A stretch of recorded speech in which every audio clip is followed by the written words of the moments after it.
If you ask me what is the most important set of American interests here, one is that support for Ukraine does matter to those in Beijing.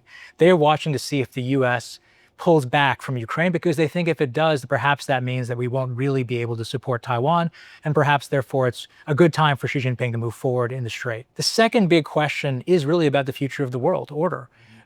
If the norm becomes the great powers can once again use force in their neighborhoods, then the global system, the kind of open rules-based system that many believe has existed since the end of certainly the Cold War, really disappears. I guess the third thing that really is implicated here is the ability of the United States, again, to learn from what is happening in the battlefield and to mobilize and modernize accordingly for future conflicts. We've learned that the wars can drag out for a long time, and we can't just have a superficial stockpile. We have to have the capacity to produce at large scale. Do we have that? And are we improving that capability? The U.S. defense industrial base is right now in a pretty poor position. That's been true for a long time.